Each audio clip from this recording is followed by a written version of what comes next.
દેશના social media Patel Prahladbhai. Bangladesh में एक और तख्तापलट की आहट सुनाई दे रही है। सेना प्रमुख जनरल वकारुज्जमान और अंतरिम सरकार के बीच दूरियां बढ़ती दिखाई दे रही हैं।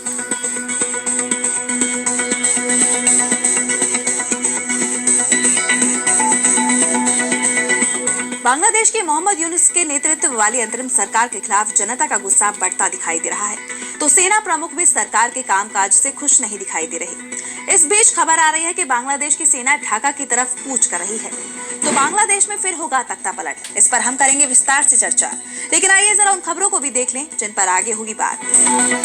पाकिस्तान में बलूच विद्रोहियों का एक और हैरत अंगेज कारनामा। जफर एक्सप्रेस को हाईजैक करने वाले बलूच विद्रोहियों के शव अस्पताल से छीने। अमेरिका ने यूक्रेन को दी चेतावनी, रूसी हमले से ऊर्जा संयंत्रों को बचाना है तो उन्हें करे हमारे हवाले। नेतन्याहू के खिलाफ बढ़ता जा रहा है इजराइल में गुस्सा, हजारों लोगों ने सरकार के खिलाफ किया प्रदर्शन।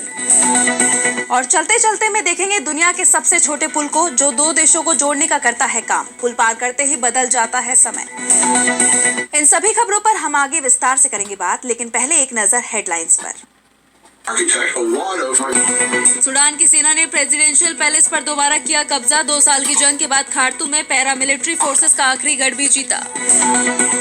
अमेरिका में सिर्फ 30 दिनों के भीतर होगी मास डिपोर्टेशन। क्यूबा, हैती, निकारागुआ और वेनेजुएला के 5 लाख से ज्यादा प्रवासियों की कानूनी सुरक्षा को किया खत्म। तुर्की के राष्ट्रपति रेसेप तैयप एर्दोगन के खिलाफ तेज हुआ प्रदर्शन। इस्तांबुल के मेयर इक्रेम इमामोग्लू की गिरफ्तारी के बाद 3 दिन से तुर्की में हो रहे हैं विरोध प्रदर्शन। तुर्की में इमामोग्लू राष्ट्रपति चुनाव लड़ने की कर रहे थे तैयारी। अमेरिका की मीडिया का दावा, हूतियों के अमेरिका और इजराइल पर हमलों के पीछे ईरानी जनरलों का हाथ। सीधे आयतुल्ला अली खामेनेई दे रहे आदेश। खामेनेई ने आरोपों को किया खारिज। बांग्लादेश में एक और तख्तापलट की खबरें आना शुरू हो गई हैं। बांग्लादेश की राजधानी ढाका की सड़कों पर बख्तरबंद वाहन दिखाई दे रहे हैं। सेना भी सड़क पर दिखाई देने लगी है। सरकार के लिए अच्छे संकेत नहीं माने जा रहे हैं। एक तरफ सेना प्रमुख जनरल वकारुज्जमान और बांग्लादेश की अंतरिम सरकार के बीच टकराव बढ़ता जा रहा है। आपको बता दें कि पिछले साल 5 अगस्त को बांग्लादेश में शेख हसीना के खिलाफ छात्रों ने बगावत कर दी थी, जिसके बाद शेख हसीना बांग्लादेश छोड़कर दिल्ली आ गई। इसके बाद 8 अगस्त को मोहम्मद यूनुस के हाथ बांग्लादेश की कमान आ गई थी, लेकिन 7 महीने बाद बांग्लादेश की स्थिति सुधरने की जगह और ज्यादा खराब हो गई है। सेना प्रमुख जनरल वकारुज्जमान के खिलाफ भी साजिश की कोशिश की गई। पिछले दिनों खबर आई थी कि सेना प्रमुख को हटाने के लिए सेना में ही फूट डालने की कोशिश हो रही है, लेकिन ये दाव भी उल्टा पड़ गया और अब मोहम्मद यूनुस की सरकार संकट में दिखाई दे रही है। बांग्लादेश की सेना ने राजधानी ढाका में बड़ी संख्या में बख्तरबंद वाहनों और बड़ी संख्या में सैनिकों को बुलाया है। रिपोर्ट के अनुसार सेना की हर ब्रिगेड से 100 सैनिकों को ढाका में इकट्ठा होने को कहा गया है। ये घटनाक्रम ऐसे समय में हुआ जब बांग्लादेश की सेना और हसीना विरोधी आंदोलन की अगुवाई करने वाले संगठन स्टूडेंट अगेंस्ट डिस्क्रिमिनेशन के बीच संबंधों में दरार की खबरें आई हैं। नॉर्थ ईस्ट न्यूज की रिपोर्ट में खुलासा किया गया है कि सावर स्थित सबसे महत्वपूर्ण 9वीं डिवीजन के सैनिकों ने ढाका में प्रवेश करना शुरू कर दिया है। कहा जा रहा है कि सेना अब देश पर अपनी पकड़ मजबूत करने की तैयारी में है। बांग्लादेश की सेना के पास डिवीजन आकार की 10 क्षेत्रीय कमान है, जिनमें ब्रिगेड की कोई निश्चित संख्या नहीं है, लेकिन एक कमान में 5 से 8 ब्रिगेड होती हैं, यानी बांग्लादेश में 70 के करीब ब्रिगेड मानी जाती हैं। 9वीं इन्फेंट्री डिवीजन सावर में स्थित है, जबकि एक अन्य महत्वपूर्ण 19वीं इन्फेंट्री डिवीजन घाटेल में तैनात है। ऐसे में ये माना जा रहा है कि सेना प्रमुख के आदेश पर 10,000 से ज्यादा सैनिक ढाका पहुंचने वाले हैं। इसके बाद बांग्लादेश की सत्ता पर सेना कब्जा भी कर सकती है। दरअसल सेना के मूवमेंट के पीछे ग्रामीण विकास और सहकारिता मंत्रालय के सलाहकार आसिफ महमूद साजिब भुइया का हाल ही में वायरल हुआ वीडियो को भी बड़ा कारण बताया जा रहा है, जिसमें उन्होंने दावा किया था कि सेना प्रमुख जनरल वकारुज्जमान की इच्छा नहीं थी कि नोबेल शांति पुरस्कार विजेता मोहम्मद यूनुस को अंतरिम प्राधिकरण का चीफ बनाया जाए, लेकिन उन्होंने सहमति दी। इससे पहले छात्र नेता हसनात अब्दुल्ला ने 11 मार्च को जनरल जमान के साथ एक गुप्त बैठक के बाद सार्वजनिक रूप से सेना के खिलाफ आंदोलन शुरू करने की धमकी दी थी। ऐसे में आर्मी चीफ सरकार से नाराज है। बांग्लादेश की सेना को भुइया के खुलासे और अब्दुल्ला की फेसबुक पोस्ट के बाद नया छात्र आंदोलन खड़ा होने का डर सता रहा है। यह अभी साफ नहीं है कि सेना कठोर कदम उठाएगी या नहीं। यूनुस 26 मार्च को 3 दिवसीय चीन यात्रा पर जाने वाले हैं। माना जा रहा है कि कानून और व्यवस्था की स्थिति बिगड़ने पर यूनुस अपनी चीन यात्रा रद्द कर सकते हैं। इस बीच सेना के तेवरों के चलते अंतरिम सरकार के प्रमुख मोहम्मद यूनुस के तेवर ढीले पड़ रहे हैं। मोहम्मद यूनुस की तरफ से अब अपनी सरकार बचाने के लिए नई दिल्ली के सामने शांति का प्रस्ताव रखा है और बिम्स्टेक सम्मेलन में पीएम नरेंद्र मोदी से मुलाकात की मांग की है। लेकिन ये मुलाकात संभव नहीं है क्योंकि यूनुस सरकार में शामिल अधिकारियों ने लगातार भारत के खिलाफ उकसाऊ बयानबाजी की है। और अब बात पाकिस्तान की। पाकिस्तान की आर्थिक हालत तो पहले से ही खराब चल रही थी। अब बलूच विद्रोहियों ने उसकी नींद अलग से उड़ा दी है। बलूच लिबरेशन आर्मी यानी BLA लगातार पाकिस्तानी सैनिकों को निशाने बनाकर हमला कर रहा है। हाल ही में बलूच विद्रोहियों ने जाफर एक्सप्रेस को हाईजैक कर लिया था, जिसमें सवाल पाकिस्तान आर्मी और उससे जुड़े हुए करीब 214 लोगों की जान लेने का दावा विद्रोहियों की तरफ से किया गया था। पाकिस्तान की जवाबी कार्रवाई में बलूच लिबरेशन आर्मी यानी BLA विद्रोहियों की जान भी चली गई थी। इनके शव बलूचिस्तान की प्रांतीय राजधानी क्वेटा के सिविल अस्पताल में रखे गए थे।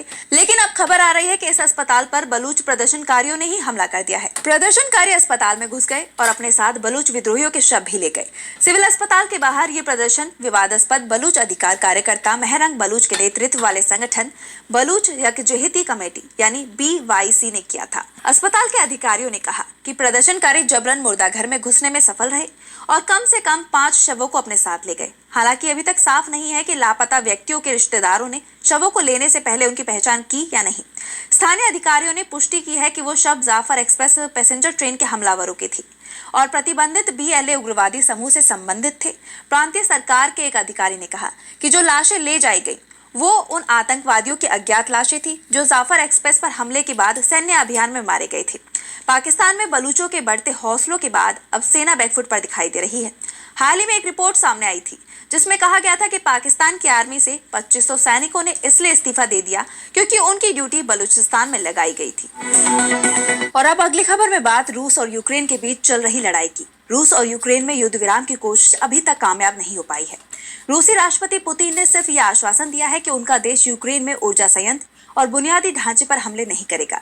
इसके बाद अमेरिका के राष्ट्रपति डोनाल्ड ट्रंप ने यूक्रेन के सामने बड़ी मांग रख दी है। उन्होंने यूक्रेन के ऊर्जा संयंत्रों को अमेरिका के हवाले करने के लिए कहा है। अमेरिका का दावा है कि अगर जेलेंस्की ऐसा नहीं करते हैं तो रूस यूक्रेन के ऊर्जा संयंत्रों पर हमले कर सकता है, क्योंकि दोनों देशों के बीच जंग थमी नहीं है। इस बीच ये खबर आ रही है कि रूसी क्षेत्र सुदजा में एक गैस पंपिंग स्टेशन पर हमला हुआ है। मॉस्को ने इसे ऊर्जा बुनियादी ढांचे पर हमलों पर रोक का उल्लंघन बताया है। क्रेमलिन के प्रवक्ता दिमित्री पेस्कोव ने कहा कि रूस ने जो वादा किया है वो उस पर कायम रहेगा। यूक्रेन में ऊर्जा बुनियादी ढांचे पर हम हमले नहीं करेंगे, लेकिन सुदजा में विस्फोट से पता चलता है कि यूक्रेन पर भरोसा नहीं किया जा सकता। इस क्षेत्र पर पिछले साल यूक्रेनी सेना ने कब्जा कर लिया था। हाल के हफ्ते में मॉस्को ने इसे वापस हासिल कर लिया है। रूसी रक्षा मंत्रालय ने क्या कहा कि यूक्रेनी सैनिकों ने गैस पंपिंग स्टेशन के पीछे हटते समय उसे निशाना बनाया। दूसरी तरफ कीव ने रूस के आरोपों को झूठा बताते हुए कहा कि रूसी सेनाओं के उकसावे के तौर पर खुद ही इस केंद्र को उड़ा दिया था।